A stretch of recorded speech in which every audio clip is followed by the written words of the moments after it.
नमस्कार दोस्तों, स्वागत है आपका एक बार फिर से हमारे चैनल हनुमान भक्ति सागर पर, जहां मैं आपको श्रीमद् भागवत गीता के अध्यायों के बारे में बताती हूं। आज मैं आपको श्रीमद् भागवत गीता के 5वें अध्याय के सार का ज्ञान करवाऊंगी। तो आइए शुरू करते हैं।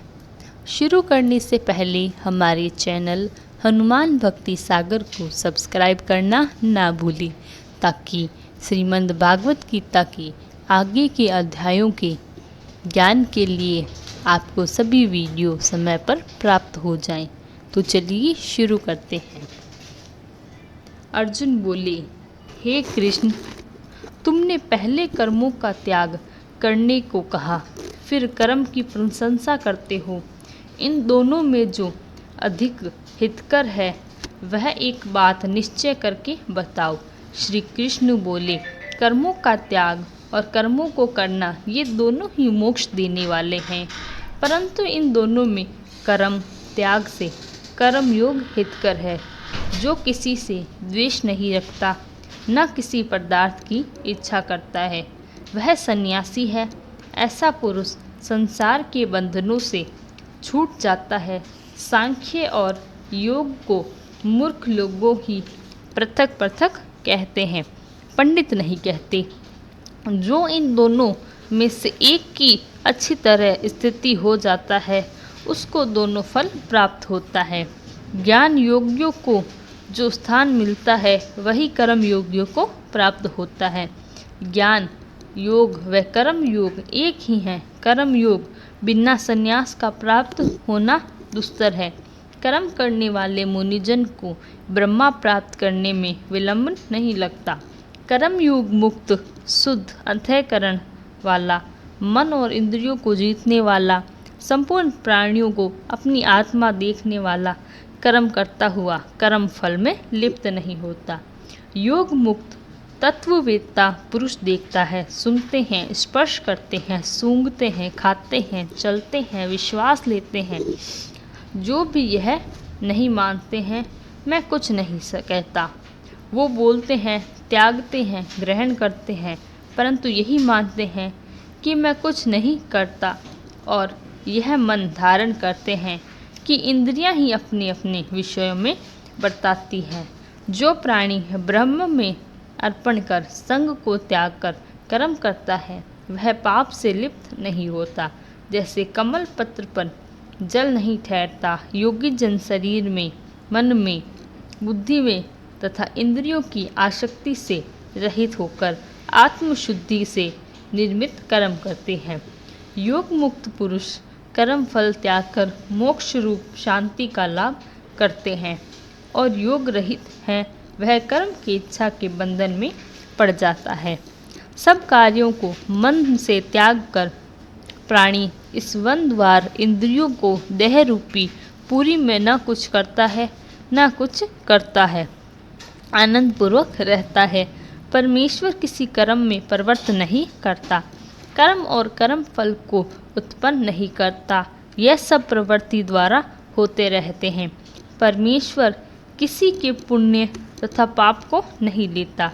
ज्ञान सो अज्ञान से आच्छादित है, उससे जीव मोह को प्राप्त हो जाते हैं, परंतु आत्मज्ञान के द्वारा जिनका ज्ञान नष्ट हो गया है, उनका वह आत्मज्ञान परमेश्वर के रूप ऐसा भाषित करता है, जिस प्रकार सूर्य संपूर्ण संसार को प्रकाशित कर देता है। उसी परमात्मा में जिसकी बुद्धि स्थिर है और उसी के मन में लगाते हैं, उसी में निष्ठा रखते हैं, जो सदा उसी के ध्यान में लगे रहते हैं। ज्ञान द्वारा जिसके सब पाप नष्ट हो जाते हैं, वह इस संसार में जन्मते नहीं हैं। विद्या और विनय से संपन्न ब्राह्मण में, गाय में, कुत्ते में, चंडाल में पंडित जन की दृष्टि समान रहती है। जिसके मन में इस तरह की समानता उत्पन्न हो गई है, उन्होंने इस लोक में जन्म मरण रूप संसार को जीत लिया है, क्योंकि ब्रह्म निर्देशों और सर्वत्र समान, इसलिए वे ब्रह्म को प्राप्त हो जाते हैं। जो प्रिय पदार्थ को पाकर प्रसन्न और अप्रिय पदार्थ को पाकर खिन्न नहीं होते, ऐसी स्थिर बुद्धि वाले मोह रहित ब्रह्मवेत्ता को ब्रह्म स्थिति जाने।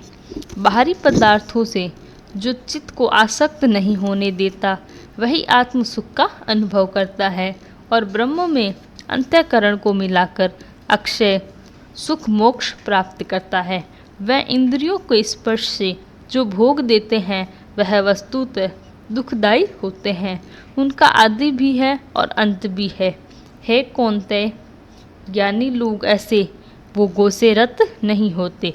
शरीर छूटने के पहले जो मनुष्य काम और क्रोध के वेग को सहन कर समर्थ होता है वह योगी और सच्चा सुखी है।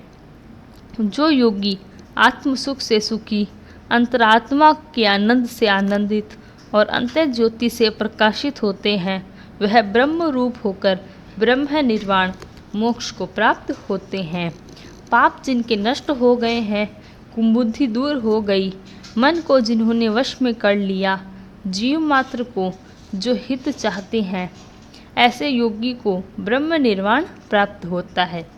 काम तथा क्रोध जिनमें नहीं होता, मन के वेग को जिनने रोक लिया है, ऐसे आत्मज्ञानी योगियों को ब्रह्म निर्वाण सहज ही प्राप्त होता है। बाहरी पदार्थों के संयोग से अलग रहकर दोनों मोहों के बीच दृष्टि लगाकर नासिक के भीतर चलने वाले प्राण अपान वायु को सम करके इंद्रियां, मन और बुद्धि को वश में कर करके इच्छा, भय तथा क्रोध को त्याग मोक्ष की इच्छा प्राप्त करने वाले योगी जीवन मुक्त हैं।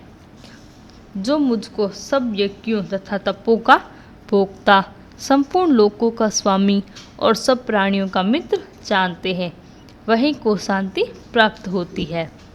तो इस प्रकार हमारा आज श्रीमद् भागवत गीता का 5वां अध्याय समाप्त होता है, जिसमें हमने देखा श्री कृष्ण ने अपने मन को वश में करने, इंद्रियों को अपने वश में करने तथा दिमाग मस्तिष्क को शांत रखने के बारे में बताया। तो आगे के अध्यायों के लिए हमारे चैनल हनुमान भक्ति सागर को सब्सक्राइब करना ना भूलें। तब तक के लिए धन्यवाद। जय श्री राम।